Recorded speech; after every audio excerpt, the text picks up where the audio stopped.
ફરી સ્વાગત છે તમારું સરસ્વતી ગ્રુપ ઓફ એજ્યુકેશન ની જે ઓનલાઈન સફર છે તેમાં એજ્યુકેશન એટ સરસ્વતી નામની YouTube ચેનલમાં લાસ્ટ લેક્ચરમાં જે છે આપણે એક્ટિવ વોઇસ પેસિવ વોઇસ ના જેટલા પણ ટોપિક હતા એ તો કે આપણે કમ્પ્લીટ કરેલા.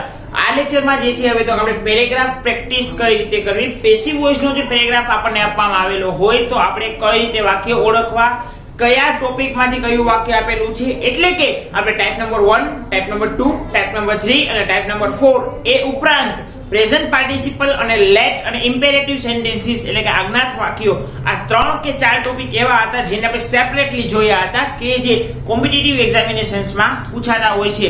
તો કોમ્પિટિટિવ એક્ઝામિનેશન જેવી કે આઈબીપીએસ હોય, એસએસસી હોય, ગુજરાત ગૌણ સેવા પસંદગી મંડળ હોય કે સિનિયર ક્લાર્ક કે જુનિયર ક્લાર્ક, પીજીવીસીએલ હોય કે એસબીઆઈ માટે હોય કે પછી સચિવાલય કે બિન સચિવાલય માટે કોઈ પણ એક્ઝામ તમે ફેસ કરતા હોય, એમાં જે અંગ્રેજીનો પોર્શન આવે છે એમાં જે છેલ્લે 4 ટોપિક જોયા એમાંથી તો કે મહત્તમ સવાલો પૂછાતા હોય છે, કારણ તો કે લેવલ 1 અપ થાય છે.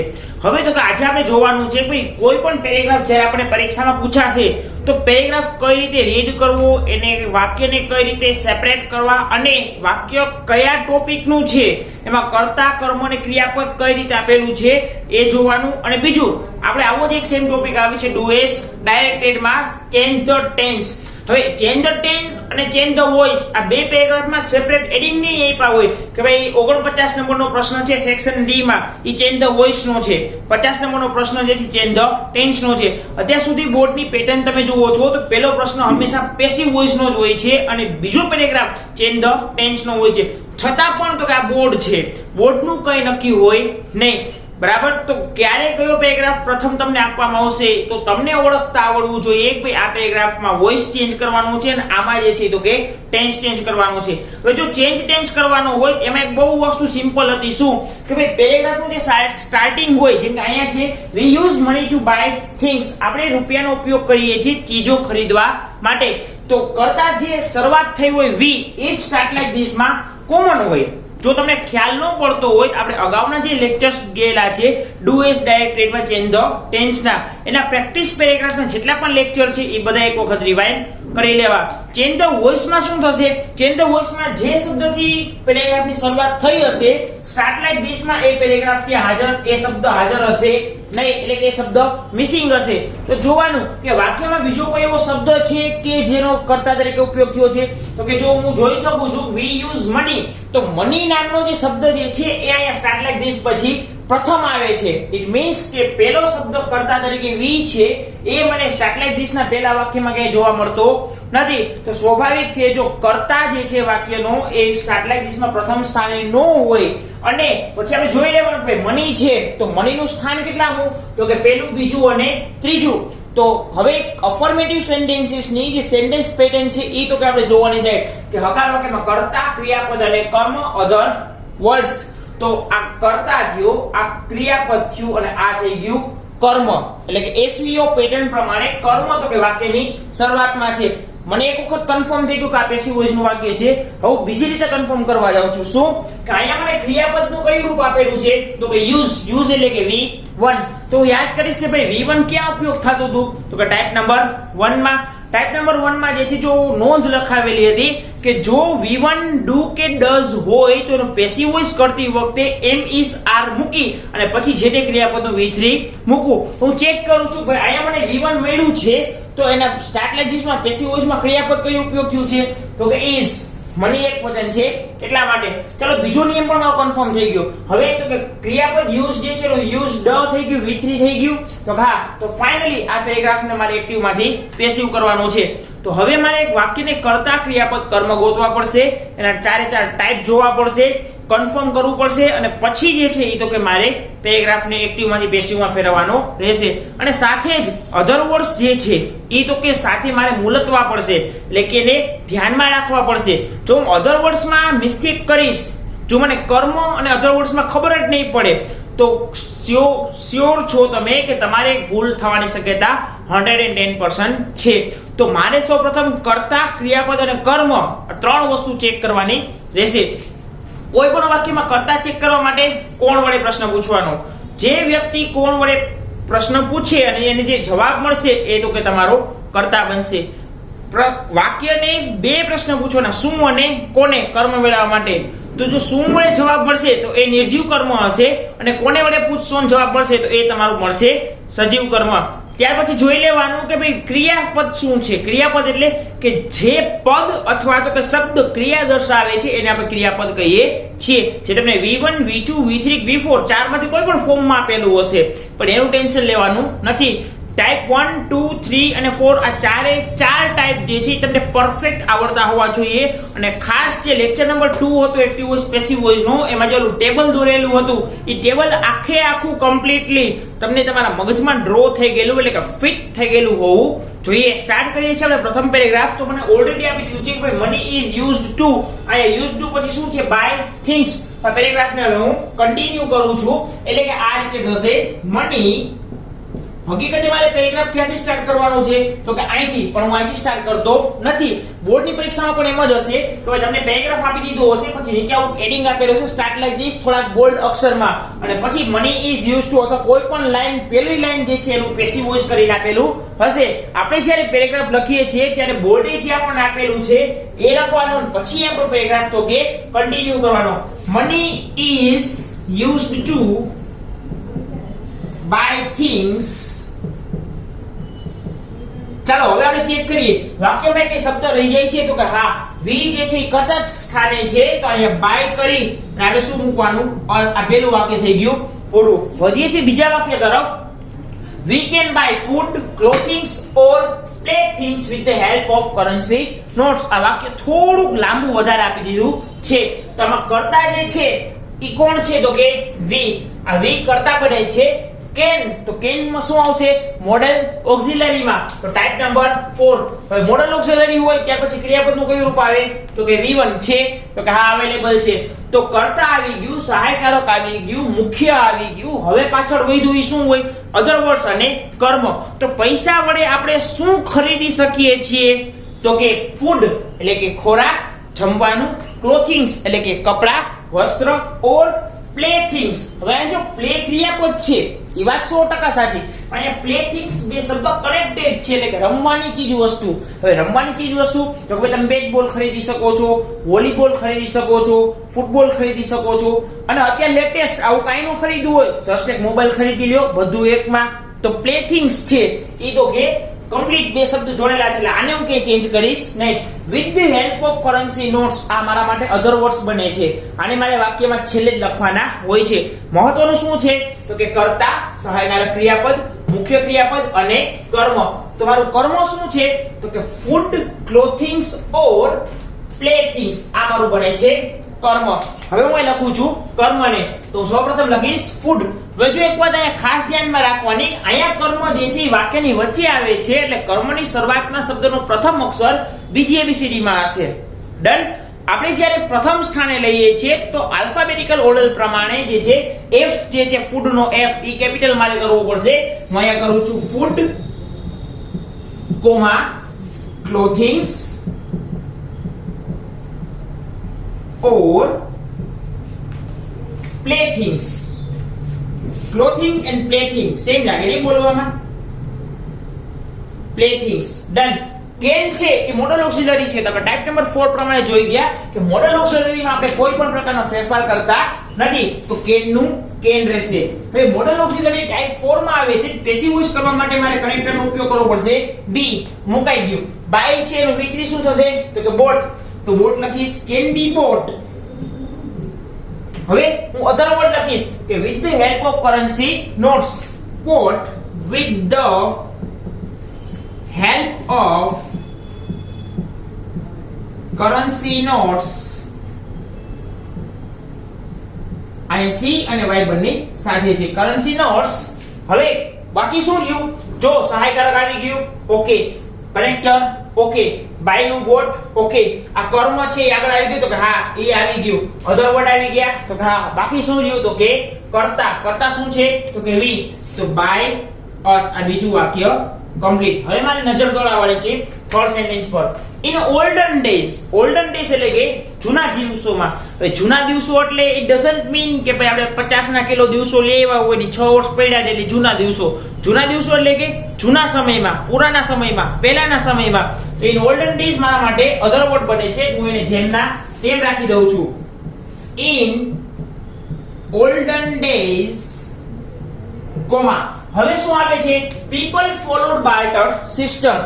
પીપલ કરતા, ફોલોડ V2 એટલે કે ક્રિયાપદ, અને બાર્ટર સિસ્ટમ એટલે કે આદાન પ્રદાનની જે રીત છે, બરાબર છે, એને બાર્ટર સિસ્ટમ કહેવાય. તમે ઓલરેડી ઇકોનોમિક્સમાં ભણી ગયા હશો. Barter system means what? કે ભાઈ કોઈની ઘરે ઘઉં થયા હોય તો એને હવે બીજી સર્વિસીસ જોતી હોય, જેમ કે એને કપડા સીવડાવવા છે, તો હવે ત્યારે તો રૂપિયા કઈ હતા જ નહીં કરન્સી. એ શું કરશે કે ભાઈ જે કપડા સીવનાર વ્યક્તિ છે એને પોતાના ઘેર બોલાવશે, એ કાપડ આપશે અને એના બદલામાં કપડા સીવશે.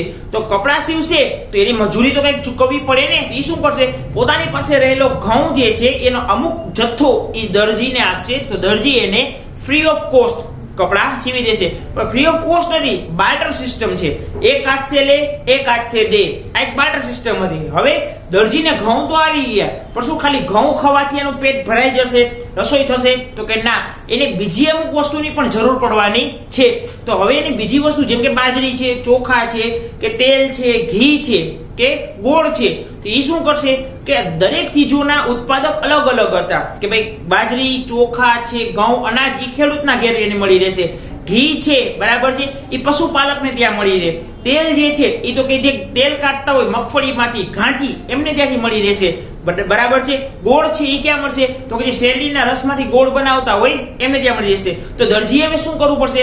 આખા વર્ષ દરમિયાન આવા દરેક અલગ અલગ વ્યક્તિને ઘેરે જઈ અને કપડા સીવવા પડશે, અને બદલામાં તેઓ એને જરૂરી આવશ્યક વસ્તુ આવશે. તો સેમ પગરખા હોય, કે પછી મકાન બનાવવાનું હોય, કે કોઈ ખેતીના ઓજાર બનાવવાના હોય, ઘરમાં બારી બારના દરવાજા ફિટ કરાવવાના હોય, નળિયા ફિટ કરાવવાના, બધાની અલગ અલગ સર્વિસીસની જરૂર પડવાની છે. તો બાર્ટર સિસ્ટમમાં તો કે તમારી પાસે જે વસ્તુ હોય એ તો કે સામેવાળાને આપો, તો સામેવાળા પાસે જે સ્કિલ છે, જે વસ્તુ છે એ તો કે તમને સર્વિસ પૂરી પાડશે. આ થઈ ગઈ બાર્ટર સિસ્ટમ.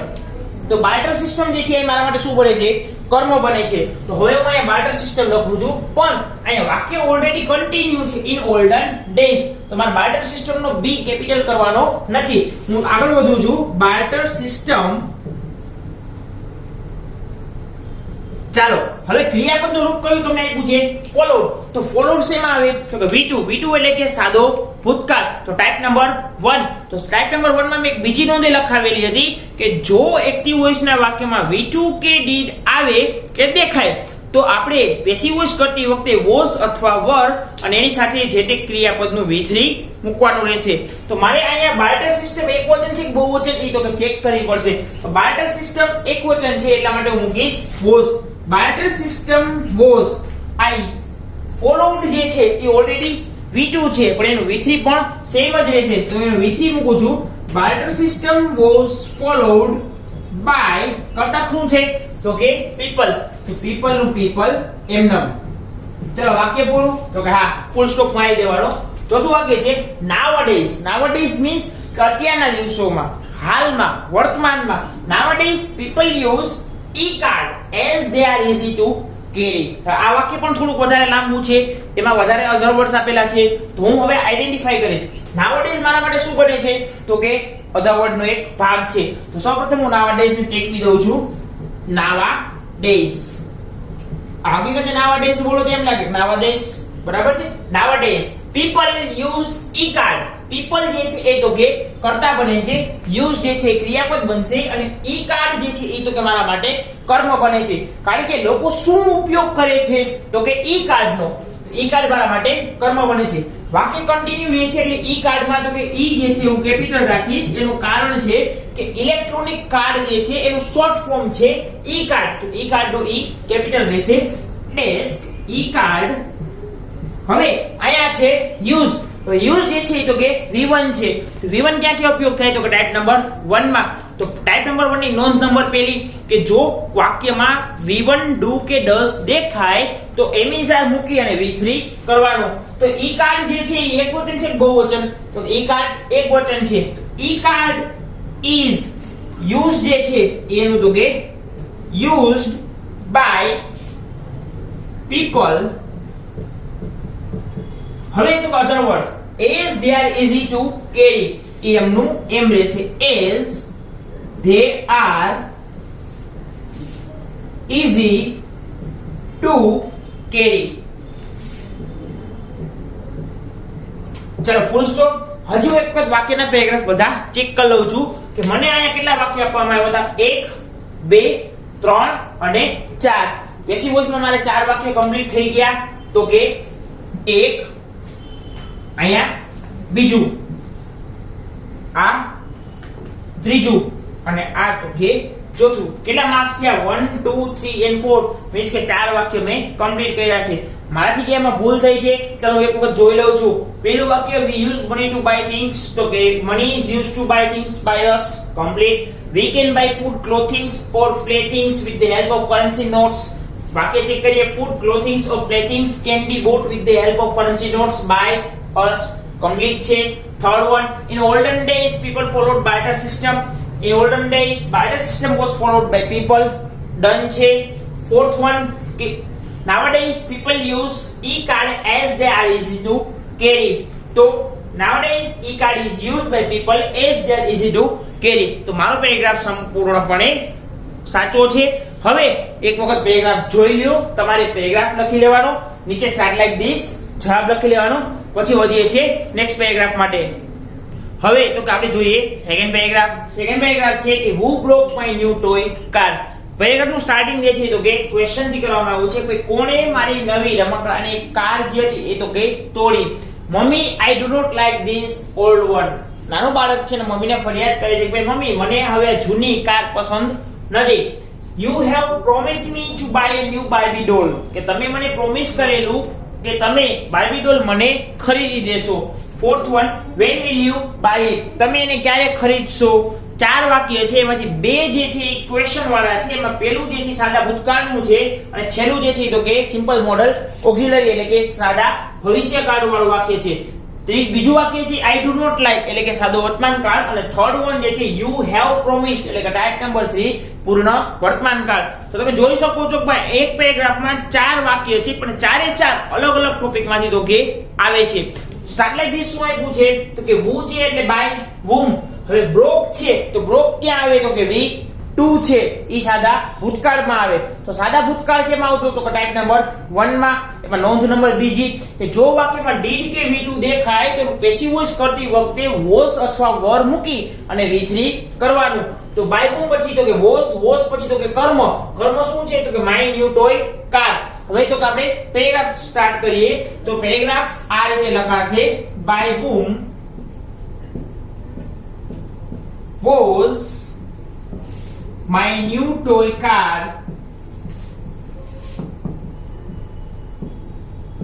ઓકે. હવે ક્રિયાપદ આપણને વાક્યમાં શું આપ્યું છે broke. તો broke તો V2 છે એનું V3 શું થશે તો કે broken. new toy car broken. હવે જુઓ તો વાક્યમાં કોઈ શબ્દ બાકી રહી જાય છે લખવાનો. who નું by whom કરી નાખ્યું. broke છે એટલે was પ્લસ V3 થઈ ગયું. કર્મ આગળ આવી ગયું. વાક્યમાં who થી પ્રશ્ન પૂછવાનો એટલે કરતા તો હોય જ નહીં. તો છેલ્લે ક્વેશ્ચન માર્ક એમનો એમ. બીજું વાક્ય છે mummy I do not like this old one. તો અહીંયા મમ્મીને સંબોધન કરવામાં આવે છે, મમ્મીને બોલાવવામાં આવે છે. મમ્મી આખા વાક્યમાં ક્યાંય ભાગ ભજવતા નથી, એના દ્વારા કોઈ ક્રિયા કરવામાં આવતી નથી. તો મમ્મી નામનો જે શબ્દ જે છે ઈ તો કે એમનો એમ રહેશે. એમાં કોઈએ પણ ભૂલથી બાય કરી અને મમ્મી છેલ્લે કર્તામાં મૂકવું નહીં. એટલે કે મમ્મી એમનું એમ રહેશે. હવે કર્તા શું છે I do not like this old one. This old one જે છે મને શું નથી ગમતું તો કે આ જૂની. તો ધીસ ઓલ્ડ વન મારા માટે કર્મ બને છે. તો મમ્મી પછી સીધું વાક્ય કન્ટિન્યુ થાય છે એટલે ધીસ નો ટી સ્મોલ આવશે. This old one. હવે વાક્યમાં જોઈએ સહાયકારક ક્રિયાપદ છે તો કે હા શું છે તો કે do. નોંધ નંબર 1 ટાઈપ નંબર 1 કે જો વાક્યમાં V1 do કે does દેખાય તો પેસિવ વોઇસ કરતી વખતે એકવચન બહુવચનનું ધ્યાન રાખી અને is કે are મૂકવામાં આવે છે. તો this old one છે તો ઓલરેડી એકવચન જ છે કાકા. this જે છે એ એકવચનમાં જ આવે. તો these was THEAC plural form તો બહુવચન મુકાય. તો this old one જે છે એ એકવચન જ છે એટલે હું મૂકીશ is. વાક્યનો કાળ છે એટલે નોટ. હવે is આવી ગયું, નોટ આવી ગયું, તો ક્રિયાપદનું like V1 છે નું V3 શું થશે? liked. is not liked. કઈ બાકી રહે છે? તો કે ના. તો હવે બાય કરીને કરતા. કોને નથી ગમતી? તો કે મને. તો by me. Full stop. Third one છે કે ભાઈ you have promised me to buy a Barbie doll. તો you કરતા બનશે have supporting verb, promised already V3 એ પૂછે, me અહીંયા કર્મ બનશે to buy a Barbie doll. કે ભાઈ કોને પ્રોમિસ કરવામાં આવ્યું હતું? મને. તો કોને વડે સવાલ પૂછવાથી જે જવાબ મળે એ તો હંમેશા સજીવ કર્મ હશે. અહીંયા me જે છે એ બનશે I.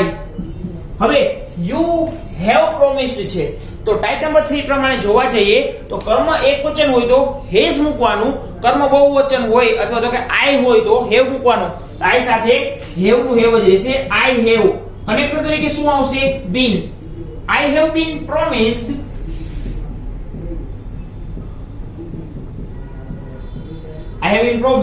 to buy a Barbie doll. To buy a Barbie doll. Single element comma પૂરા આયા પૂરું. બરાબર. I all one you have, sorry, Barbie doll છે ત્યાં કરતા તરીકે you આપેલું છે તો ત્યાં by you. Full stop. Fourth one છે when will you buy it? તમે ક્યારે એ ખરીદશો? તો પ્રશ્ન WH થી શરૂ થયો છે તો when નું when એમનેમ રહેશે. when will you buy it? તો it કર્મ બને છે તો will નું will એમનેમ રહેશે. when will it. હવે ટાઈપ નંબર 4 પ્રમાણે જાઓ તો સહાયકારક ક્રિયાપદ will આવતું હોય તો કનેક્ટર તરીકે આવશે be. when will it be bought by you? question mark. ચાર વાક્ય થઈ ગયા. ચાલો હું ચેક કરું છું કે ભાઈ પહેલું વાક્ય છે who broke my new toy car? by whom was my new toy car broken? Mummy, I do not like this old one. Mummy, this old one is not liked by me. Third one છે you have promised me to buy a Barbie doll. I have been promised to buy a Barbie doll by you. Fourth one છે કે when will you buy it? when will it be bought by you? કેટલા mark થયા? 1 2 3 અને 4. ચાર વાક્ય પૂરા થયા. તો મારું પેસિવ વોઇસ સાચું છે તો હા ચાર વાક્ય મેં કરી નાખ્યા. એક નિયમ હંમેશા યાદ રાખજો પેસિવ વોઇસમાં કે ભાઈ પેસિવ વોઇસ જ્યારે તમે એક્ટિવ માંથી પેસિવ કરો છો ત્યારે ખાસ ધ્યાન એ રાખવાનું કે તમારે વાક્યનો પ્રકાર ફેરવવાનો છે નહીં. એટલે કે જો તમને પ્રશ્નાર્થ વાક્ય આપે છે તો પેસિવમાં પણ તમારે પ્રશ્નાર્થ જ રાખવાનું રહેશે. વાક્યનો પ્રકાર નહીં ફરે. પછી સાદા ભૂતકાળમાં છે તો પેસિવ વોઇસ સાદા ભૂતકાળનો જ ઉપયોગ કરવાનો રહેશે. અહીંયા બીજું વાક્ય છે ડુ નોટ છે તેનું પેસિવ વોઇસમાં જે છે તો કે એ સાદો વર્તમાન કાળના નિયમનો ઉપયોગ કરીને કરવાનો. અહીંયા you have promised છે તો અહીંયા I have been promised. એટલે કે તમને વાક્યનો પ્રકાર અને વાક્યનો કાળ એ બે ક્યારે બદલવાની છૂટ પેસિવ વોઇસમાં આપવામાં આવતી નથી. એનું ખાસ ધ્યાનમાં રાખવું. જો તમારે નોંધ કરીને લખવું હોય તો તમે લખી શકો છો કે એક્ટિવ વોઇસમાંથી પેસિવ વોઇસમાં ફેરવતી વખતે વાક્યનો પ્રકાર અથવા તો કે વાક્યનો કાળ એ ક્યારેય પણ બદલવામાં આવતો નથી. શું કામ? અને જો વાક્યનો કાળ બદલાય તો વાક્યનો છેલ્લે ભાષાંતર કરો તો વાક્યનો અર્થ બદલાઈ જાય. જેમ કે અહીંયા એમ આપ્યું છે કે who broke my new toy car? કોણે મારી નવી કાર તોડી? જો તમે ભવિષ્યકાળમાં લઈ જાઓ પેસિવ વોઇસમાં તેમ થાય કે કોના દ્વારા મારી નવી કાર તોડાશે તો વાક્યનો અર્થ આખો ફરી જાય છે. એટલે કાળ અને વાક્યનો પ્રકાર આ ક્યારેય બદલવાનો નથી. આપણે કેટલા વાક્યના પ્રકાર આવશે અહીંયા તો કે મોટા ભાગે અફર્મેટિવ, નેગેટિવ અને તો કે ઇન્ટેરોગેટિવ એટલે કે હકાર, નકાર અને પ્રશ્નાર્થ ત્રણ જ વાક્ય મોટા ભાગે આપણે એક્ટિવ માંથી પેસિવમાં ફેરવવાના હશે. અને ચોથા કહી શકાય તો કે ભાઈ WH વાળા. આ ચાર સિવાય મોટા ભાગના કોઈ પણ ટોપિકના વાક્ય અહીંયા આવશે નહીં.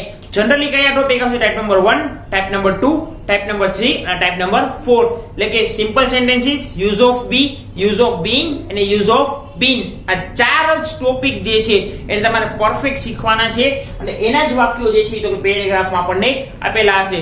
બાકી મોડલ ઓક્સિલરી છે એ તો સદા ભવિષ્યકાળ તરીકે કન્સિડર થઈ જશે. આ લીધી ટાઈપ નંબર 4 માં આવી ગયા. પરફેક્ટ મોડલ ઓક્સિલરી ક્યારેક પૂછવાની શક્યતા છે. પરફેક્ટ પાર્ટિસિપલ 99% પૂછવાની શક્યતા નથી. તો લેટ અને પ્રેઝન્ટ પાર્ટિસિપલ એ ક્યારે પણ પૂછાશે નહીં. જો ઇમ્પેરેટિવ સેન્ટેન્સ ની વાત કરીએ તો ઇમ્પેરેટિવ સેન્ટેન્સ ની 0.05% જે છે એ તો કે શ્યોરિટી છે તેઓ બોર્ડમાં પરીક્ષક દ્વારા પૂછાઈ શકે. અધરવાઇઝ તમારે મેઇનલી 4 ટાઈપ અને એમાં ઇન્ક્લુડેડ 8 ટેન્સીસ માં એક્ટિવ માં પેસિવ કેમ કરવું એ જ જોવાના રહેશે. એના માટેની સેન્ટેન્સ પેટર્ન અને એનાથી એક્ઝામ્પલ્સ આપણે ચાલુ ક્લાસે ગણાવેલા છે, ચાલુ ક્લાસે જે ટ્રાન્સલેટ કરેલા છે, ચાલુ ક્લાસે જે ફેરવેલા છે એ જોવાના રહેશે.